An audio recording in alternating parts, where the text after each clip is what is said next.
Bismillahirrahmanirrahim. Assalamualaikum warahmatullahi wabarakatuh. Kita kan belum berkenalan. Tak kenal maka ta'aruf. Perkenalkan, nama saya Wulan Amalia Rizky dan rekan-rekan saya dari kelompok 5 akan menjelaskan tentang manajemen persediaan.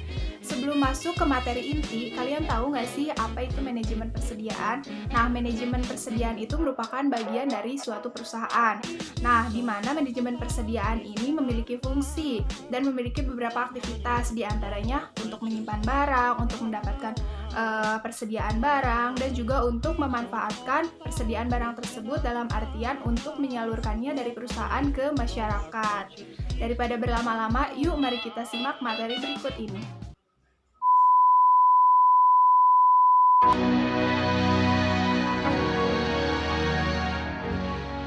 Bismillahirrahmanirrahim. Di sini saya akan sedikit menjelaskan tentang persediaan. Nah, masih ingatkah kalian apa itu persediaan? Apa kalian sudah lupa atau belum pernah mempelajarinya? Baik, jadi persediaan adalah suatu aset perusahaan yang paling mahal. Karena apa? Karena memiliki nilai 50% dari total nilai investasi perusahaan.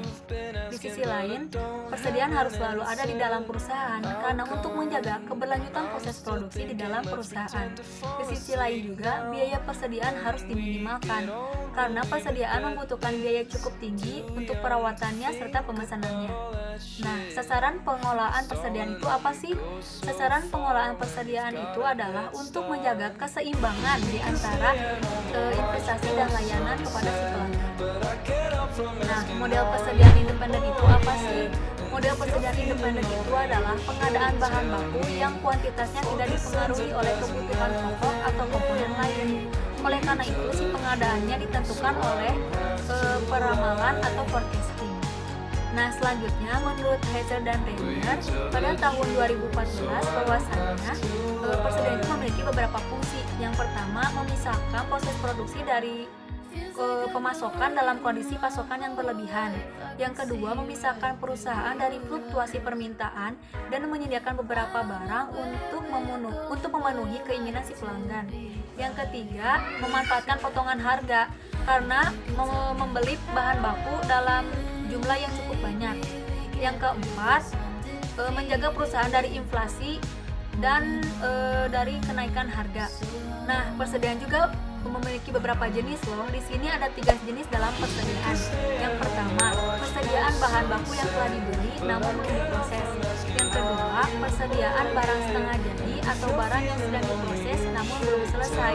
Yang ketiga, persediaan produk jadi atau komponen lain yang sudah dalam proses dan siap untuk dikirimkan. Nah, selanjutnya permintaan. Apa sih permintaan itu? Permintaan adalah permintaan pelanggan baik internal maupun eksternal yang ditentukan dengan melakukan perencanaan atau peramalan. Perencanaan eksternal itu biasanya dilakukan dengan melakukan peramalan atau forecasting. Nah, selanjutnya terdapat berbagai komponen biaya pada persediaan. Yang pertama, biaya simpan, biaya pesan atau penyiapan, dan biaya karena kehabisan persediaan. Nah, biaya simpan atau holding cost merupakan biaya yang digunakan untuk mengolah persediaan seperti perawatan barang di gudang, biaya listrik dan karyawan gudang, dan biaya-biaya lain yang digunakan untuk menjaga agar persediaan tidak rusak. Yang kedua, ada biaya pesan. Ordering cost adalah biaya yang dikeluarkan perusahaan untuk memesan bahan baku yang digunakan, seperti biaya telepon, surat menyurat, biaya pengiriman, dan biaya-biaya lain yang dikeluarkan untuk pengadaan persediaan. Nah, selain itu ada biaya penyiapan atau setup cost, yaitu biaya untuk menyiapkan mesin-mesin sebelum beroperasi untuk memproses pesanan. Biaya ini meliputi waktu dan tenaga yang digunakan untuk membersihkan dan mengubah peralatan. Nah, yang terakhir, biaya karena kehabisan persediaan atau shortage cost adalah biaya yang terjadi apabila permintaan pelanggan tidak dapat dipenuhi Biaya karena kehabisan persediaan dapat meliputi biaya kehilangan pelanggan atau kerugian karena pelanggan kecewa dan beralih ke perusahaan lain. Model kuantitas pemesanan dasar merupakan model pemesanan bahan baku atau material optimal yang meminimalkan biaya persediaan total. Model ini bertujuan untuk menentukan pesanan persediaan bahan baku optimal yang meminimalkan biaya pesan dan biaya simpan. Untuk menerapkan model ini, ada beberapa asumsi yang harus dipenuhi hal berikut. Yang pertama, jenis permintaan independen atau tidak dipengaruhi oleh permintaan persediaan bahan baku atau komponen lain. Yang kedua, banyaknya permintaan diketahui dan bersifat konstan. Yang ketiga, lead time atau waktu pemesanan dilakukan hingga bahan baku sampai di tangan pemesan diketahui dan konstan. Yang keempat, penerimaan bahan baku segera dan secara keseluruhan atau tidak bertahap. Yang kelima, tidak ada pemotongan harga karena membeli dalam jumlah besar. Yang keenam, biaya simpan dan pesan diketahui dengan pasti atau konstan. Yang ketujuh, tidak ada kehabisan persediaan. Selanjutnya yaitu model diskon kuantitas. Model diskon kuantitas biasanya diberikan kepada perusahaan yang memesan bahan baku dalam jumlah besar kepada pemasok. Adapun rumusnya yaitu biaya total sama dengan DS per Q atau biaya pesan atau penyiapan per tahun ditambah QH per 2 atau banyaknya unit pesanan atau biaya simpan per unit per tahun per 2 ditambah biaya produk. Selanjutnya yaitu model pemesanan produksi. Model ini digunakan apabila bahan baku diproduksi secara simultan dengan pembuatan produk akhir. Selain itu, model kuantitas produksi juga digunakan pada perusahaan yang menerima bahan baku atau materialnya lebih dari satu periode waktu. Terima kasih.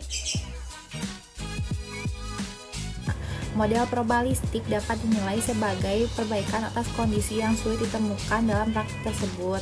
Model probabilistik ini digunakan apabila permintaan didapati jumlahnya atau tidak konstan.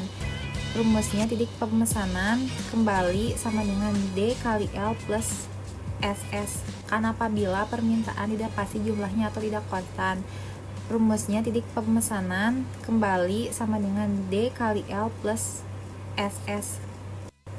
Model simulasi yaitu usaha membuat duplikasi atau tiruan terhadap karakteristik, fitur, dan penampilan sistem nyata yang biasanya dilakukan dengan model komputer Heiser dan Render 2014. Model simulasi dapat digunakan untuk merencanakan kebutuhan bahan baku apabila terdapat ketidakpastian dalam permintaan, waktu antara, dan waktu pemesanan kembali.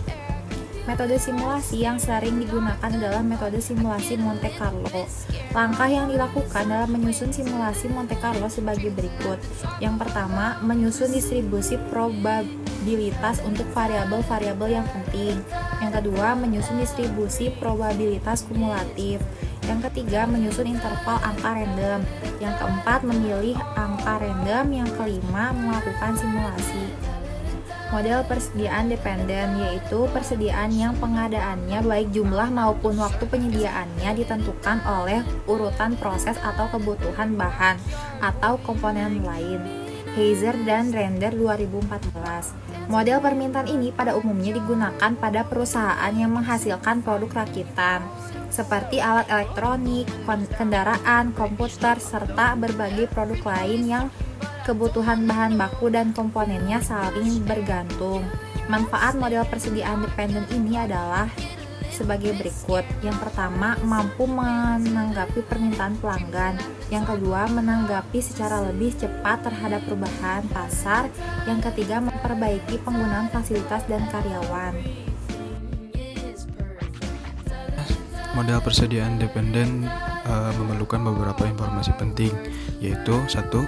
Penjadwalan produksi induk atau master production schedule. Yang selanjutnya rakitan atau rangkaian produk dan material atau bill of material. Lalu poin kedua, laporan persediaan yang akurat atau accurate inventory records. Selanjutnya, pesanan yang telah dilakukan tetapi bahan baku belum sampai ke perusahaan atau purchase order outstanding. Lalu selanjutnya yang keempat, waktu tunggu antara pemesanan hingga bahan baku sampai di perusahaan atau lead times for components. Lalu selanjutnya yang kelima, struktur perencanaan kebutuhan atau material recruitment planning structure dan teknik pemesanan. Selanjutnya, menyusun rencana kebutuhan material. Langkah pertama yang harus dilakukan adalah menyusun jadwal produksi yang didasarkan pada kebutuhan pelanggan. Apabila pelanggan menginginkan produk sebanyak 50 unit, telah sampai di tangan pelanggan pada minggu ke-8, sedangkan perusahaan masih memiliki persediaan sebanyak 10 unit, perusahaan harus menyediakan 40 unit lagi di minggu ke-8 atau dengan perhitungan kebutuhan bersih sama dengan kebutuhan kotor dikurangi persediaan di tangan. Selanjutnya, pembuatan atau pembelian komponen juga memerlukan waktu pemrosesan atau waktu pemesanan yang semuanya dinamakan dengan waktu antara atau lead time. Kebutuhan bersih atau kebutuhan yang sesungguhnya dapat dirumuskan dengan berikut ini. Kebutuhan bersih sama dengan kebutuhan kotor ditambah alokasi dari periode sebelumnya dikurangi persediaan di tangan plus atau ditambah penerimaan yang telah dijadwalkan. Sebagai contoh, terdapat permintaan pelanggan atau permintaan dari proses sesudahnya sebanyak 100 unit pada minggu ketiga dan perusahaan masih mempunyai persediaan di tangan dari periode sebelumnya sebanyak 20. Sementara itu, perusahaan telah memesan bahan atau komponen yang sama sebanyak 40 unit yang akan sampai ke perusahaan tersebut pada minggu ketiga. Teknik lot for lot merupakan teknik pemasaran bahan komponen atau perakitan produk ketika banyaknya unit yang diproduksi sesuai dengan kebutuhan bersih.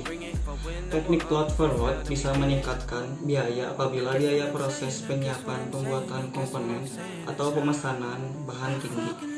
Hal yang harus diperhatikan apabila perusahaan menggunakan metode EQQ. 1.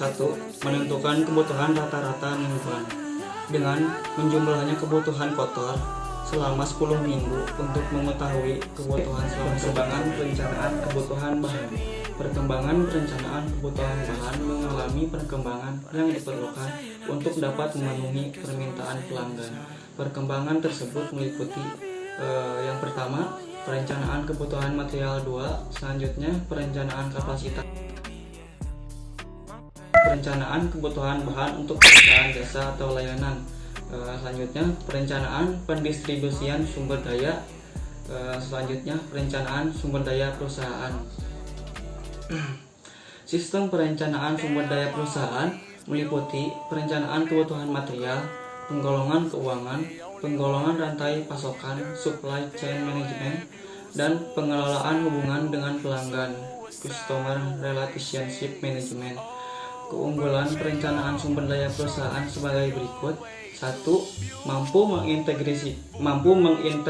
mengintegrasikan rantai pasokan, produksi, dan administrasi. Yang kedua, menciptakan kesamaan basis data. Yang ketiga, dapat menggabungkan proses-proses yang terbaik. Yang keempat, meningkatkan komunikasi dan kerjasama antara unit bisnis.